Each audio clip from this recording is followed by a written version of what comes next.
Assalamualaikum warahmatullahi wabarakatuh. Salam tak kenal lelah. Pada kesempatan kali ini saya akan melanjutkan kembali pembahasan soal-soal terkait dengan materi SKB CPNS Formasi Pengelola Pengadaan Barang dan Jasa. Bagi teman-teman yang ingin modul, silahkan WA di nomor yang ada di profil dashboard saya. Mudah-mudahan teman-teman semuanya dilancarkan pada saat tes SKB nanti. Amin. Baik, kita mulai soal nomor 1. Langkah yang paling tepat untuk membuktikan bahwa calon pemenang yang diusulkan adalah pengusaha kecil yang mampu melaksanakan pencetakan buku senilai 150 juta yaitu A. Melihat surat izin usaha perdagangan dalam kurung siup asli dari calon pemenang yang tercantum dalam formulir isian kualifikasi. B. Berdasarkan informasi yang disampaikan peserta dalam formulir isian kualifikasi. C. Memverifikasi semua data dan informasi yang terdapat dalam formulir isian kualifikasi. D. Mengkaji ulang semua dokumen dan informasi tambahan yang relevan. E. Meneliti dokumen secara nyata seperti izin usaha percetakan, sertifikat badan usaha, bidang percetakan, dan neraca perusahaan.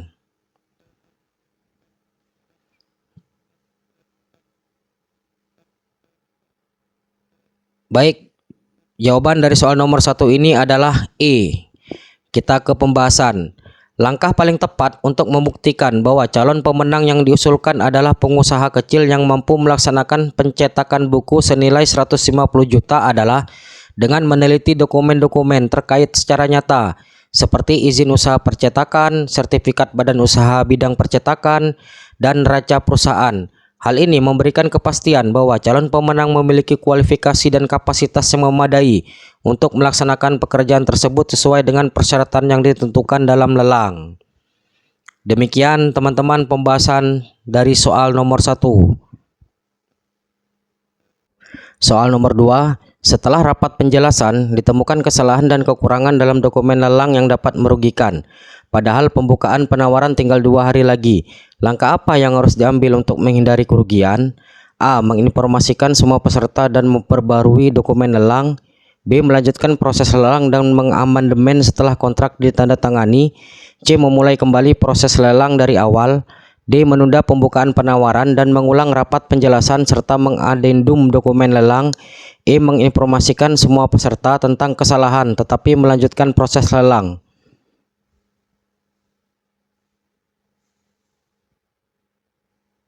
Jawaban yang tepat adalah D. Pembahasan. Dalam situasi di mana ditemukan kesalahan dan kekurangan yang merugikan dalam dokumen lelang, langkah terbaik adalah 1. Menunda jadwal pembukaan penawaran untuk memberikan waktu bagi perbaikan dokumen. Kedua, mengulang rapat penjelasan untuk memastikan semua peserta mengetahui perbaikan yang dilakukan. Yang ketiga, mengadendum dokumen lelang untuk memperbaiki kesalahan dan kekurangan, sehingga semua peserta memiliki informasi yang sama dan dokumen lelang menjadi akurat. Langkah ini memastikan transparansi dan keadilan dalam proses lelang, serta menghindari potensi kerugian di kemudian hari. Demikian pembahasan dari soal nomor 2. Soal nomor 3. Dalam rangka pengembangan gedung perkantoran, diperlukan jasa konsultan untuk menyusun studi kelayakan. Setelah evaluasi teknis, negosiasi harga dengan konsultan peringkat pertama tidak mencapai kesepakatan.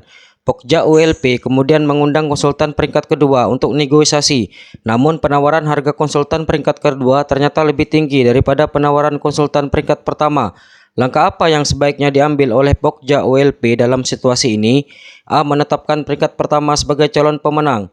B. Melanjutkan negosiasi dengan konsultan peringkat kedua. C. Mengundang konsultan peringkat ketiga untuk negosiasi harga. D. Membatalkan proses pengadaan karena negosiasi tidak sesuai HPS. E. Mengulang evaluasi terhadap penawaran konsultan peringkat kedua.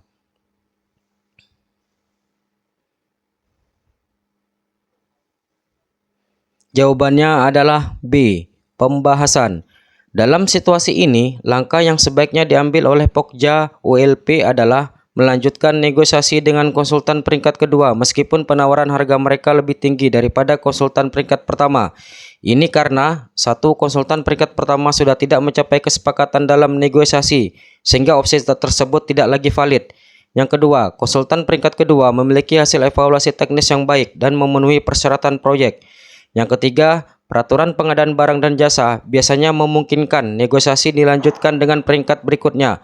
jika negosiasi dengan peringkat lebih tinggi gagal. Hal ini untuk memastikan bahwa proyek tetap berjalan sesuai rencana dan tidak tertunda lebih lama karena proses pengadaan ulang. Jika negosiasi dengan konsultan peringkat kedua juga tidak mencapai kesepakatan, barulah pekerja OLP dapat mempertimbangkan opsi lainnya, seperti mengundang konsultan peringkat ketiga atau membatalkan proses pengadaan dan memulai ulang. Demikian pembahasan dari soal nomor 3. Soal nomor 4. Waktu yang tepat untuk menyampaikan surat jaminan pelaksanaan kepada PPK untuk pekerjaan pembangunan jalan senilai 750 juta adalah: A. Selambat-lambatnya 2 hari setelah kontrak ditandatangani oleh penyedia dan PPK. B. Sebelum dokumen kontrak ditandatangani oleh kedua belah pihak. C. Pada hari yang sama dengan diterbitkannya surat penetapan pemenang dari PPK. D. Setelah penandatanganan kontrak dan sebelum keluarnya surat perintah mulai kerja. E. Setelah dokumen kontrak ditandatangani tetapi sebelum pekerjaan dimulai. Jawaban yang tepat adalah B. Pembahasan.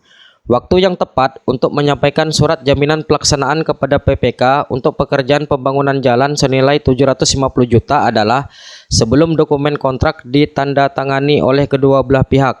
Surat jaminan pelaksanaan harus diserahkan oleh penyedia sebagai bagian dari persyaratan untuk penandatanganan kontrak.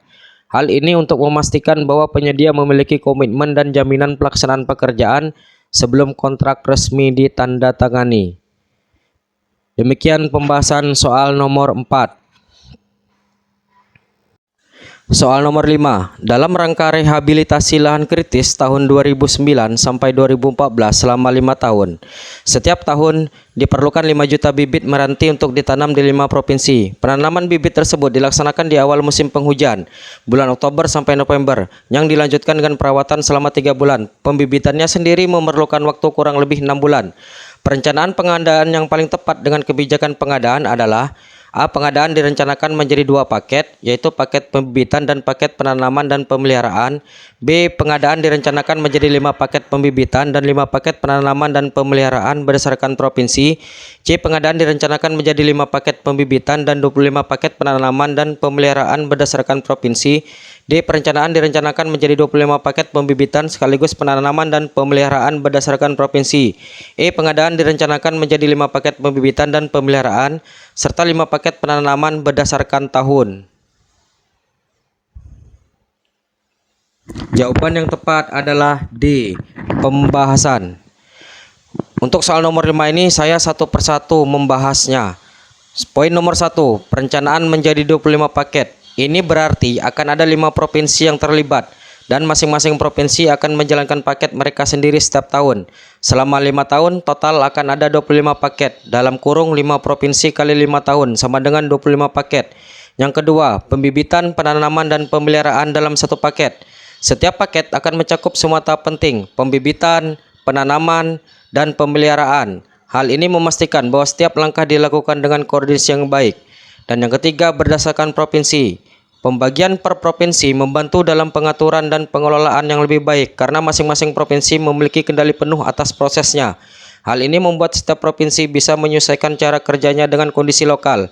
Dengan cara ini, proyek bisa berjalan lebih efektif dan efisien karena setiap bagian dari proses dikelola dengan lebih spesifik dan terfokus pada kebutuhan lokal. Demikian pembahasan dari 5 soal yang saya sajikan.